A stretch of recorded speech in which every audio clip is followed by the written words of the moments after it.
Máquina de Atwood. La máquina de Atwood es una máquina inventada en 1784 por George Atwood, como un experimento de laboratorio para verificar las leyes mecánicas del movimiento uniformemente acelerado. La máquina de Atwood es una demostración común en la mecánica, que consiste en dos masas, M1 y M2, conectadas por una cuerda inelástica. Cuando M1 es igual a M2, la máquina está en equilibrio neutral, sin importar la posición de los pesos. Y cuando M2 es mayor a M1, ambas masas experimentan una aceleración uniforme. Newton cero.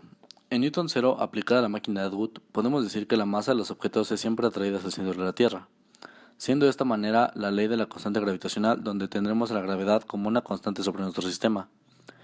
Esta constante gravitacional tiene un valor de 6.674 por 10 a la menos 11 Newton metro cuadrado sobre kilogramo cuadrado.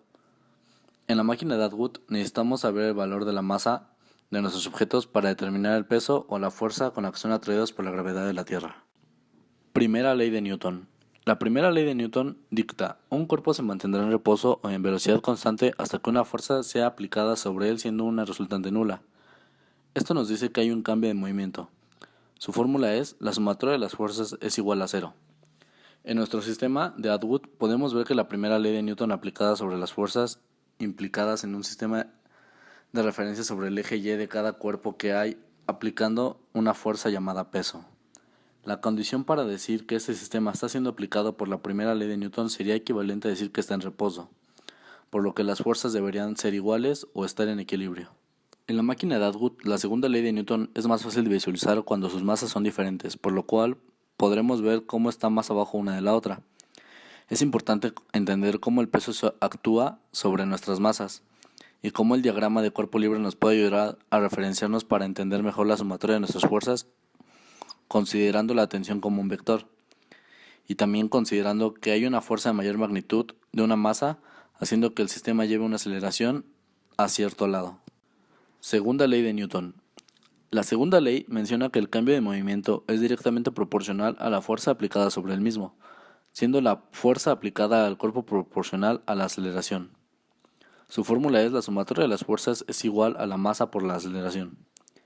En este sistema, la segunda ley actúa cuando la suma de las fuerzas es diferente a cero, siendo de esta manera un valor para las masas distinto en el cual podemos obtener la aceleración del mismo con el siguiente procedimiento.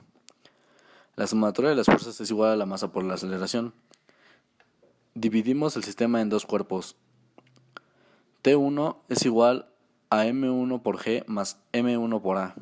T2 es igual a M2 por G menos M2 por A. Igualamos las tensiones, T1 es igual a T2.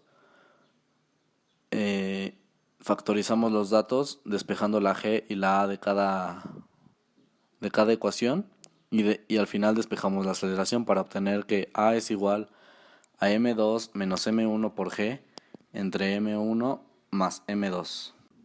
Tercera ley de Newton. La tercera ley de Newton nos explica que a toda acción aplicada sobre un cuerpo va a haber una proporcional pero en sentido opuesto, siendo esta una explicación a que a todo movimiento siempre va a haber uno que oponga resistencia a él mismo, como lo es el peso a la normal o la fricción a la fuerza de empuje.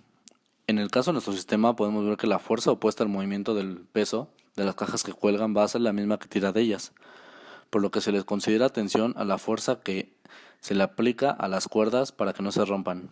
Dado esto, podemos decir que todos los cuerpos se mantienen en equilibrio, aunque pueda haber cambio de uno sobre otro, pero no sobre el cuerpo mismo.